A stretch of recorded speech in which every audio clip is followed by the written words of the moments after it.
अस्सलाम वालेकुम and welcome back to the channel. कैसे हैं आप सभी लोग? कैसे जा रहे हैं आप सभी के रोज़े?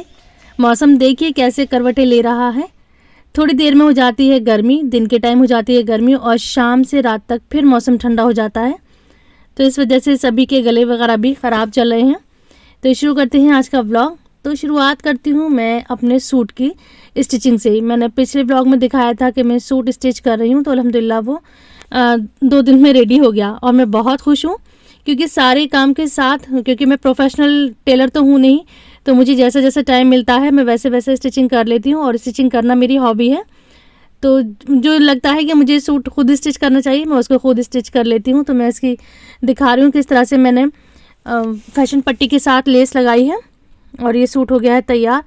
और इस टाइम तो टेलर के भाई बड़े ही नखरे हैं, कोई भी टेलर किसी भी कपड़े पर हाथ रखने को तैयार नहीं है और इसलिए मैं अपने कपड़े वक्त से पहले ही तैयार करवा लेती हूँ। मैं ईद से पहले ही ले आती हूँ और टेलर को दे देती हूँ। अल्हम्दुलिल्लाह वो भी सब तैयार हो गए हैं।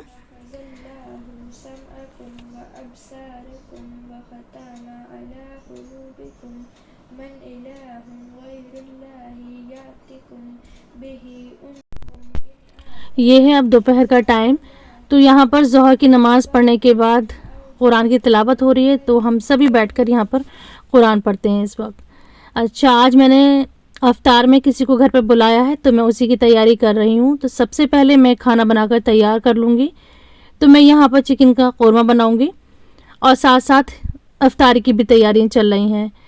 तो मैंने क्या क्या बनाया है वो सब मैं आपके साथ शेयर करूँगी। फुल रेसिपी तो शेयर नहीं कर रही, बस हल्का सा एक आइडिया ही दूँगी।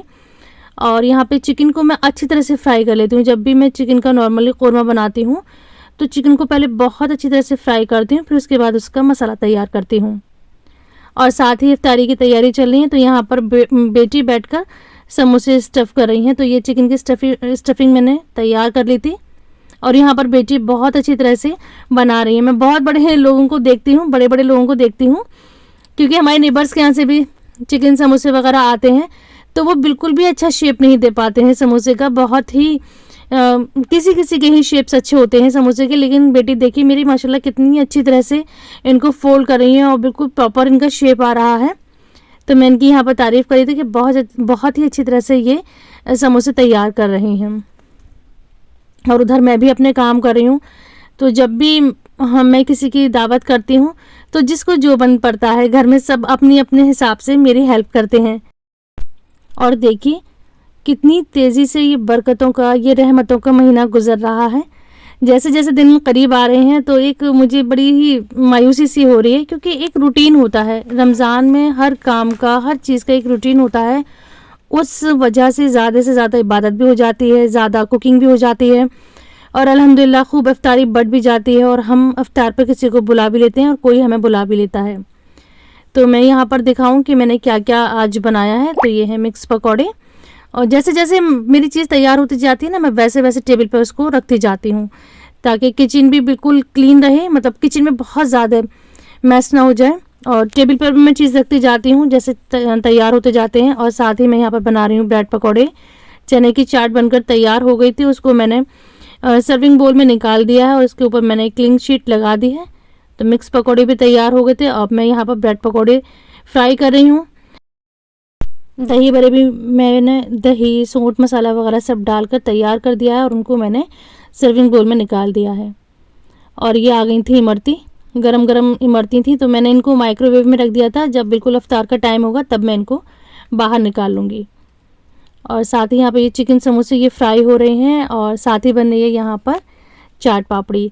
तो मेरे बच्चे चाट पापड़ी बहुत ही शौक़ से खाते हैं।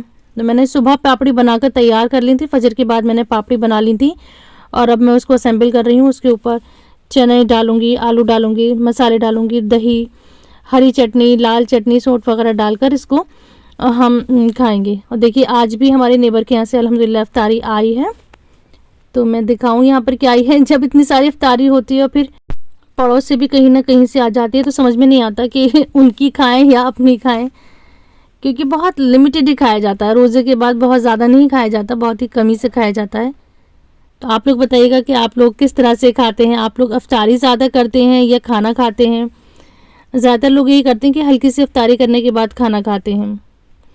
और ये मैं रमज़ान में ख़ास तौर पर इफ्तार के टाइम में ये लाइट ऑन कर देती हूँ, बड़ी अच्छी रौनक सी लगती है। तब ऑलमोस्ट हमारी यहाँ पर टेबल बिल्कुल तैयार हो गई है। तो यहाँ सारी चीज़ें लगा दी हैं और मैं यहाँ पर एक नज़र डालने आई थी कि कुछ चीज़ कमी तो नहीं है। देखिए इफ्तार का टाइम होने वाला है, तो इमरती भी निकाल कर रख ली हैं और सारी चीज़ें यहाँ पर सेट कर दी हैं। और इसके साथ साथ दूसरी जगह भी मैंने यहाँ पर अफ्तारी लगाई है। तो ये कमरे में भी हमने अफ्तारी लगा दी है। तो कुछ लोग यहाँ कमरे में बैठेंगे और कुछ लोग डाइनिंग टेबल पर बैठेंगे।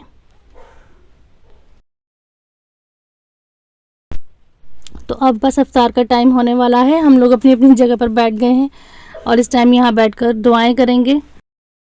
और ये है हमारी आयज़ा, मैं इन्हें कई वीडियोस में दिखा चुकी हूँ। माशाल्लाह ये बहुत ही प्यारी बातें करती हैं, बहुत ही अच्छी बातें करती हैं।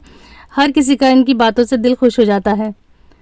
तो आज तो माशाल्लाह कई जगह से इफ्तारी आई थी, शायद 3 जगह से आज इफ्तारी आई थी, 3 घर से इफ्तारी आई थी। तो कभी कभी ऐसा हो जाता है कि एक साथ कई घर से इफ्तारी आ जाती है। तो अल्लाह ताला सबकी दस्तरखानों को ऐसे ही आबाद रखे, हरा भरा रखे, सबके रिस्क में बरकत दे और इसी तरह से हमें रोज़े रखने की तौफीक दे और हम सभी की इबादतों को अल्लाह ताला कबूल फरमाए, हमसे राज़ी हो जाए। तो इसी दुआ के साथ यहीं पर अपना व्लॉग ख़त्म करती हूँ। इंशाल्लाह मिलेंगे नेक्स्ट वीडियो में। अपना बहुत सारा ख्याल रखिए। अल्लाह हाफिज़। अस्सलाम वालेकुम।